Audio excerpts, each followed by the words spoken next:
Warahmatullahi wabarakatuh. Selamat pagi semuanya. Hari ini kita ketemu lagi di pertemuan kita ke-9 materi ilmu bahan.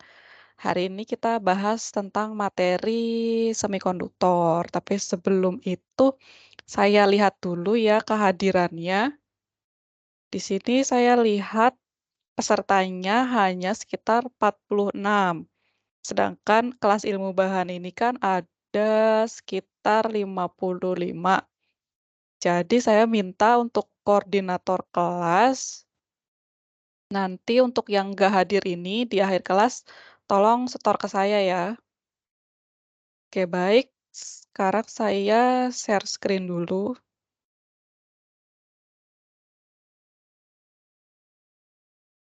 Oke, sekarang sebelum kita mulai materi kita hari ini tentang semikonduktor, saya mau kalian untuk mereview dulu materi sebelumnya.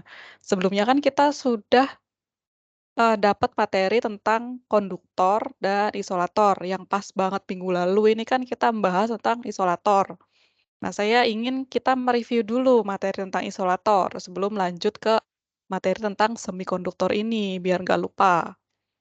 Ini ada 3 pertanyaan review, bagi yang bisa menjawab nanti bisa langsung tunjuk tangan atau aktifkan speaker-nya, nanti ada nilai tambahan untuk 3 orang yang bisa menjawab, seperti itu. Jadi pertanyaan pertama review, nomor 1 itu, sebutkan jenis-jenis dari bahan isolator. Ada yang bisa? Ya, baik. Ya, betul sekali. Jadi jenis-jenis bahan isolator itu yang sudah saya jelaskan ada 3. Yang pertama, bahan apa, bahan semikonduktor gas, semikonduktor padat, dan cair. Ya. Untuk pertanyaan kedua, apakah yang dimaksud dengan tegangan tembus? Iya, silakan. Iya, betul. Jadi tegangan tembus itu suatu keadaan ketika tegangan yang diberikan pada jenis, isolator tersebut, bahan isolator tersebut gagal berfungsi sebagai isolator. Ya sudah, minggu lalu saya sudah menjelaskan ya, saya pakai contoh termos termos yang lebih mahal dan termos yang lebih murah, gitu. Jadi untuk termos yang lebih murah, dia kalau dikasih air panas, dengan termos yang lebih mahal juga dikasihkan air panas, ketika kita pegang di, luarnya termos tersebut, untuk termos yang lebih murah ini ternyata ada panas yang keluar gitu. Jadi pas kita pegang termosnya tuh panas, berasa panas. Sedangkan untuk termos yang lebih mahal, ini nggak berasa panas sama sekali. Itu artinya untuk termos yang lebih murah ini, isolator yang berada di termos tersebut, itu gagal berfungsi sebagai isolator. Atau tembus lah istilah tegangan tembus. Tapi aslinya kenapa disebut tegangan? Jadi jika bahan tersebut kita kenakan tegangan dengan besaran tertentu, dia akan tembus tegangannya gitu. Jadi setiap bahan isolator itu mempunyai tegangan tembus yang berbeda-beda. Tadi kan ada 3, isolator bahan cair, isolator bahan padat, dan isolator bahan gas. Itu semua mempunyai besaran tegangan tembus yang berbeda-beda, seperti itu. Pertanyaan terakhir, yaitu sebutkan jenis bahan isolator padat dan aplikasi penggunaannya yang biasa kita pakai di bidang elektrikal. Yang bisa jawab? Ya, betul. Ini saya kasih share screen minggu lalu, jadi Eee, jenis bahan isolator padat yang paling sering dipakai di bidang elektrikal itu ada 3 yaitu porselen, gas, dan bahan komposit. Contoh aplikasi penggunaannya untuk bahan porselen dan gas itu bisa untuk bahan porselen dan bahan gelas itu bisa dilihat di sutet. Jadi kalau kita lihat sutet suka ada piringan-piringan yang kita lihat, itu tuh fungsinya sebagai isolator. Isolator antara apa? Antara kabel dengan rangka dari sutet itu sendiri. Jadi kabel-kabel yang nempel di sutet itu kan biasanya kabel ber atau telanjang. Jadi nggak ada isolator penyekatnya. Jadi kalau dia langsung nempel ke rangka, itu nanti rangkanya jadi dialiri arus listrik. Karena itu kita harus pasang isolator piringan yang berbahan berdasar porselin dan gelas, seperti itu. Itu aplikasi penggunaan yang paling sering dipakai di electrical. Yang selanjutnya adalah ada bahan-bahan komposit, contohnya silikon. Silikon kan silikon rubber, ini kan sering banget ya kita pakai sebagai pelapis di banyak sekali aplikasi di bidang electrical, contohnya kabel, ya seperti itu. Oke, ini review singkat aja sebelum kita masuk ke materi utama kita, yaitu semikonduktor.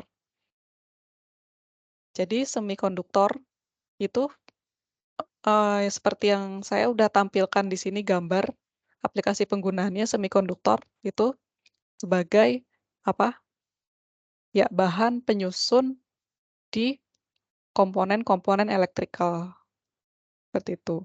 Sedangkan bahan semikonduktor itu apa sih? Jadi bahan semikonduktor itu adalah bahan yang bersifat setengah konduktor dan juga setengah isolator. Kenapa bisa disebut setengah konduktor dan setengah isolator? Itu dipengaruhi oleh celah energi. Jadi celah energinya tidak sebesar isolator, namun juga tidak rapat seperti konduktor. Seperti itu. Sedangkan sifat lainnya yaitu bahan semikonduktor terdiri dari 4 elektron valensi dan umumnya terdapat di golongan 4A. Contoh bahan-bahannya yaitu contoh unsurnya yaitu karbon, germanium, dan silikon. Lanjut. Nah, karakteristik dari bahan semikonduktor tadi kan sudah disinggung sebelumnya di slide sebelumnya. Kalau bahan semikonduktor itu kan di golongan 4A seperti silikon, germanium, dan juga karbon. Seperti itu. Namun, semikonduktor juga ada yang semikonduktor murni elemental, ada juga semikonduktor gabungan. Kalau semikonduktor elemental kan tadi golongan 4A. Tapi semikonduktor gabungan itu biasanya gabungan semikonduktor satu dengan semikonduktor 2. Namun jika dijumlahkan, jumlah golongannya itu jadi 8. Seperti itu. Misalkan golongan 3A dengan 5A. Itu kan kalau dijumlah jadi 8. Nah, itu bisa disebut semikonduktor gabungan. Jadi misalnya kayak semikonduktor Ga, GaAs, gallium dan arsenik. Itu Ga itu kan dari golongan 3, sedangkan arsenik kan dari golongan 5. Nah, itu bisa disebut semikonduktor gabungan. Di jumlah 8, 3 dan golongan 3 dan golongan 5. Sedangkan semikonduktor gabungan lain yaitu gabungan dari golongan 2B dan golongan 6A, misalkan CdTe dari kadmium dan tellurium. Te ini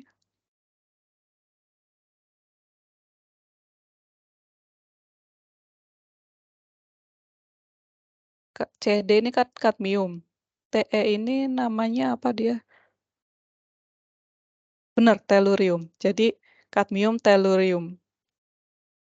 Gabungan dari golongan 2 dan golongan 6. Jadi kan kalau dijumlah jadi 8. Nah, seperti itu. Pokoknya ikatan valensinya harus berjumlah 8 itu kalau gabungan. Tapi kalau yang murni itu murni dia dari golongan 4. Kita lihat di slide setelahnya. Nah, di sini kita bisa lihat dari susunan penyusun elektronnya untuk apa namanya, semikonduktor murni ini yang paling atas, gambar atas itu kan ada 4 elektron valensi di paling luar. Nah, ini untuk golongan 4A, yang ini, silikon dan germanium. Sedangkan yang bawah ini ada, untuk apa namanya, semikonduktor gabungan, ini apa namanya, saling mengikat dari elektron valensi paling luar ini, mengikat dengan apa namanya, unsur lain membentuk suatu ikatan kovalen, seperti itu. Nah, sekarang saya lanjutkan lagi materi berikutnya ke susunan atom. bahan semikonduktor. Tadi kan saya udah jelasin secara singkat tentang apa sih namanya, celah-celah antara elektron, apa namanya, celah antara apa namanya, celah antara celah energi energi antara pita valensi dengan pita konduksi dari bahan isolator dan konduktor. Nah, karena sekarang kita membahas tentang semikonduktor, saya ingin, kalian semua, bikin tugas di sini, gambarkan, pita energi untuk bahan semikonduktor. Jadi ada pita valensi, lalu di atasnya ada pita konduk pita konduksi. Nah, di situ kan ada celah atau gap-nya, ada apa, ada celah energinya. Nah, itu coba digambarkan untuk, bahan semikonduktor. Nanti di pertemuan berikutnya akan saya bahas lagi tentang hubungannya antara, pita energi dengan bahan semikonduktor tersebut bekerja untuk, apa namanya, mendoping dari, komponen-komponen semikonduktor. Ada yang ingin ditanyakan?